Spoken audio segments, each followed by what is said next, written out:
And welcome back. Well, two hit shows from the 80s, Knight Rider and Baywatch, made David Hasselhoff the most watched television male actor on television. And now a critically acclaimed show, which originally debuted in the UK, is making its U.S. primetime debut tonight. The mockumentary series Hoff the Record is a scripted show where David Hasselhoff plays a fictionalized version of himself as he moves across the pond to get his career back on track. And we're thrilled to welcome the Hoff on the Morning Blend. Good morning, David.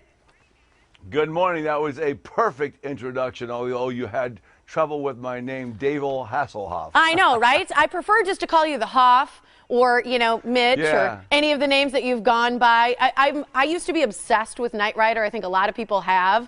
And so that was my favorite show when I first fell in love with you. And I think so many people are excited to see you doing something really fun and poking fun at yourself. Yeah, you know, the show really works, and the reason I'm out promoting it is because it really is funny, and we got these amazing reviews, and it kind of pokes fun at even Knight Rider, Baywatch, stuff that's been written about me, stuff about the Berlin Wall, and we kind of take all that stuff that is kind of ridiculous in the press that we read, and we make the Hoff almost believe it, and if he believes it, then the show works because it's so ridiculous that he believes that he brought the Berlin Wall down, but he does, and he believes he can save the world. And so we have all these crazy analogies, and instead of going, you know, to stop landmines, he thinks he looks good in a landmine suit. so he puts on the landmine suit like, you know, Princess Diana did, and then he's got to go to you know, anti-terrorist training school for the UN. And there's a great story in that, you know, and stuff that happens in my home that's private that really was really tough a long time ago. We address that in a very positive way, and it's really fun because I'm kind of able to kind of get back at all the stupid stuff that came out that at times was really inappropriate and also, you know, tough for me. But in the show, it's funny. It's really funny. And we found that people would say to me, well, what are the shows about? And I said, well, they're kind of about my life. And we would take any incident. We found out about 8 years ago that I guess I died in a skiing accident. And so we thought, what a great story. You know, the Hoff dies. And my manager walks in and says, bad news, you've died. I said, you better call a press agents and tell them I'm alive. He said, no, you just sold 600,000 records. We have to hide you for the next 2 weeks. I said, great idea. So the whole thing is hiding me for the next 2 weeks while the press ensues, and then my ex-wife shows up from one of my ex-wives. I was going to say, which one? Shows up. Well, the one that's similar to, no, I can't talk about that. I'll get in too much trouble.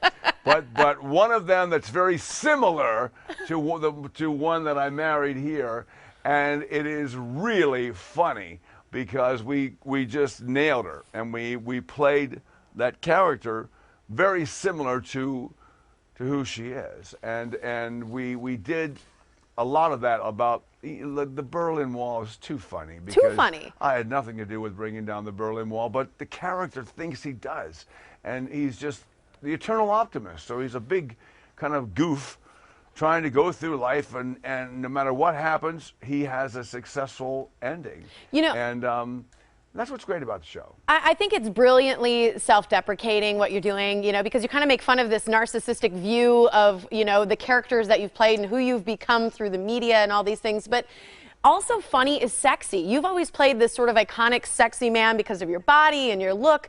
But here you're being funny, you're making fun of yourself, you're self-deprecating. Do you feel the sexiest you've ever felt because you're being funny, or because you kind of make fun of the sex symbol you've become? Wow, that's the first time I've got that question. No, you know, I haven't thought about feeling sexy because I'm funny. I feel, but I know that that's an attraction. I know that I love a woman who has a great sense of humor, and I know that if I'm funny, it goes a long way. David, that's in a relationship with a woman. I just need to tell you, the funny woman is me. Yeah, well, the funny woman is you, and if you find a guy who's semi-nice looking and he's funny, who cares? But even if you find a guy who's not that good looking, but if he has a sense of humor about everything, oh my God, they're really attractive. And So I'm doing the show tonight, and I'm hosting Gotham Live in between that. And I'm thinking about, well, what am I going to do? Am I going to tell jokes? No, I'm just going to tell stories. And I'm just going to get up there and open it up and say, ask me a question, you know? And then from that question, it'll go on to whatever happens. And whatever happens, usually it's really funny. But no, that's a great way. You know, I felt, I haven't felt sexy in a long time, although lately with being in decent shape and to kind of be on the same shot with The Rock and Zach and, you know, looking in the mirror, I finally said, hey, you know, I'm feeling okay. I'm 63 and I still got it. You do still got it. Thing. I got to tell you, you still got it. Thanks. I wish you'd done the whole interview shirtless. That's how much you got it. You know what? Maybe I'll do the next episode totally shirtless. I'll say that. Women like men who are funny and shirtless. I heard this somewhere. Number one. Those are the two things I look for. You nailed it. Exactly. I will do it. I will do it like that, and the whole thing will be ridiculous. It'll be freezing cold. I'm going out shirtless because someone told me I'm in good shape, and I'm going to make jokes about it. And I'll just walk out and go, isn't it a sunny day? There's no sun in the UK. Have you been to the UK? They have 2 seasons, winter and July. There's no sun. I know. There's no sun. I've heard. You stop carrying an umbrella because you just get used to the rain all the time. We got to go, but I got to tell you, it's been a pleasure chatting with you. You're a blast. Thank you. I think you're the sexiest man alive. Oh, thank you. And I wish I could see you, but you look pretty hot, too. I'm just going to tell you, I'm right up there on the sex scale. Yep. Just truck it along. All right. All right. Thanks so much, Hoff. It was a pleasure chatting with you, and congrats. See you later. All right. Bye. A reminder, you got to watch his show. It's 6-episode series premiering tonight at 8 o'clock on AXS TV. If that didn't convince you, I don't know what will. Fantastic. Wow.